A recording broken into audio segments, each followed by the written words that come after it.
Welcome students. Today we are going to discuss kinematic equations for uniformly accelerated motions. These are the three equations, kinematic equations. We have three kinematic equations basically. That is v equals to u plus at, s equals to ut plus half of at square, and v square is equal to u square plus 2as.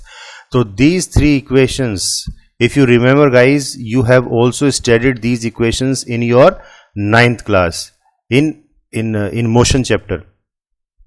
So the same thing here we are going to discuss with their derivations, where s stands for displacement, t stands for time taken, and u is your initial velocity, and v is your final velocity, and a stands for acceleration.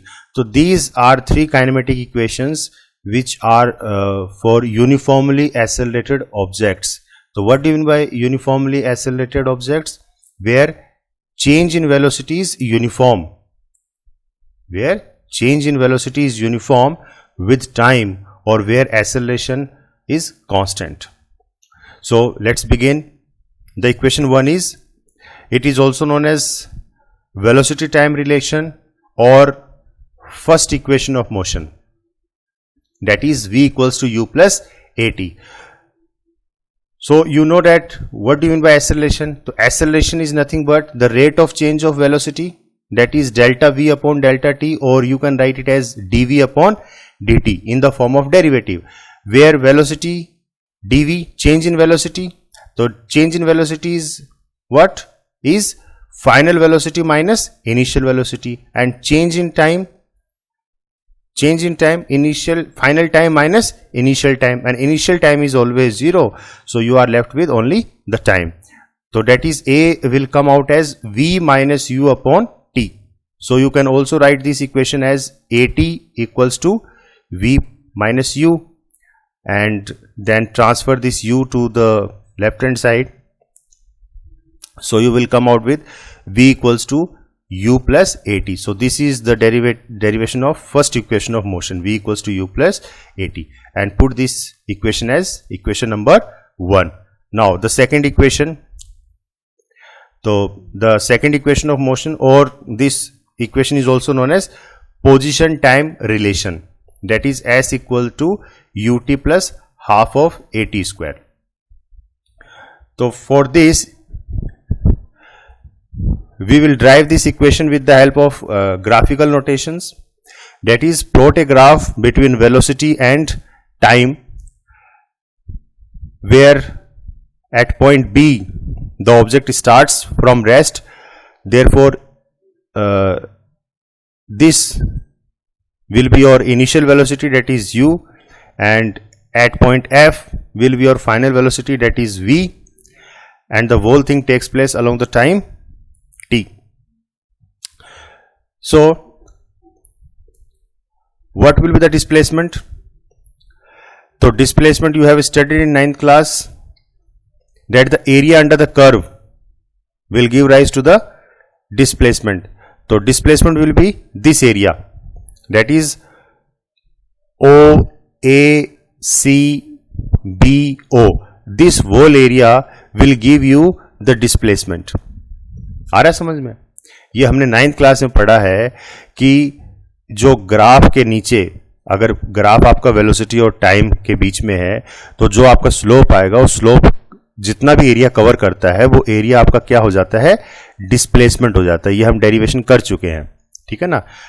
अब देखिए इसमें थोड़ा सा हम construction work करेंगे. जैसे ये एक पैरेलल हमने ड्रॉ कर दिया, एक्स एक्सिस के अलोंग बी डी एक पैरेलल ड्रॉ कर दिया, एक पैरेलल ये ड्रॉ कर दिया हमने एफ सी, और वाई एक्सिस के पैरेलल हमने एक ये लाइन ड्रॉ कर दी सी ए, ठीक है ना. ये हमने एक तरीके से पार्टीशन कर दिया, क्योंकि ये एरिया ऐसे हम निकाल नहीं सकते, लेकिन अब आप इस एरिया को इजीली निकाल पाओगे, क्योंकि ये क्या बन गया? आपका रेक्टेंगल बन गया. ओ ए डी बी ये आपका बन गया रेक्टेंगल, और बी डी सी ये आपका बन गया ट्राइंगल. तो रेक्टेंगल और ट्राइंगल का एरिया निकाल के आप उसको ऐड कर दोगे तो ये पूरा का पूरा एरिया आ जाएगा इस स्लोप के नीचे, ठीक है ना. जो बीसी स्लोप है इसके नीचे पूरा एरिया आ जाएगा. तो ये एरिया हमें निकालना, और ये एरिया किसके बराबर होगा? डिस्प्लेसमेंट के बराबर होगा. क्लियर है? चलो देखते हैं अब. तो डिस्प्लेसमेंट क्या होगा, एरिया ओ ए सी बी, ये एरिया निकालना। तो किस किस के बराबर है, area of this rectangle plus area of this triangle. तो एरिया ऑफ रेक्टेंगल क्या होता है, लेंथ इंटू विड्थ, यही पढ़ा आप लोगों ने। तो लेंथ कितनी है ओ ए और विड्थ कितनी है ओ बी, ठीक है। तो ओ ए इंटू ओ बी।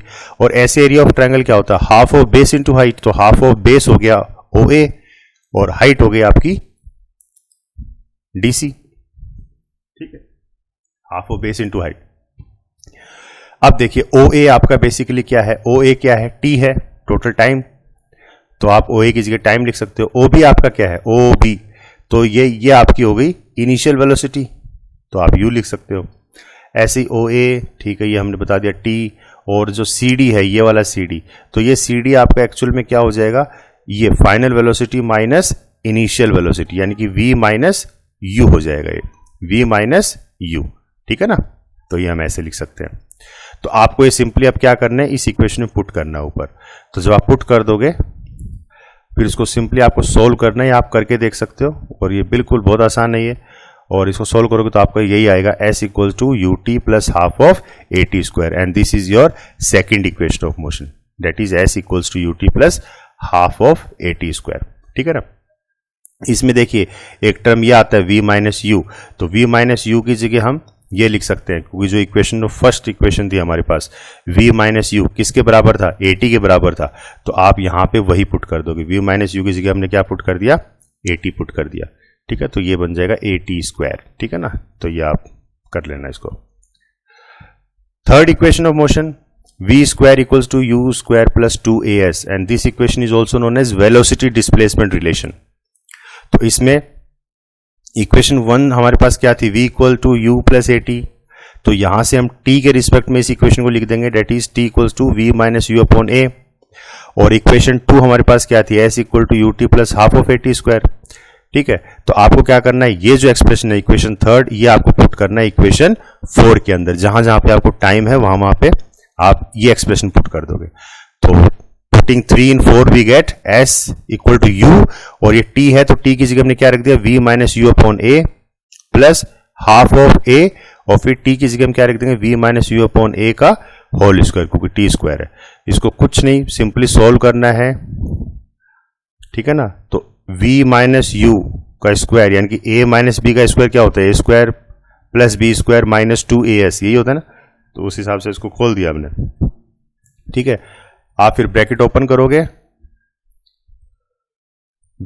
करोगे, ये कैंसिल आउट हो जाएंगे, ये बचेंगे, इसका आप एलसीएम ले लोगे, ठीक है, 2a, फिर ये क्रॉस मल्टीप्लाई हो जाएगा, तो ये s के साथ उधर चला गया 2as, और ये आपका आ जाएगा v square minus you square.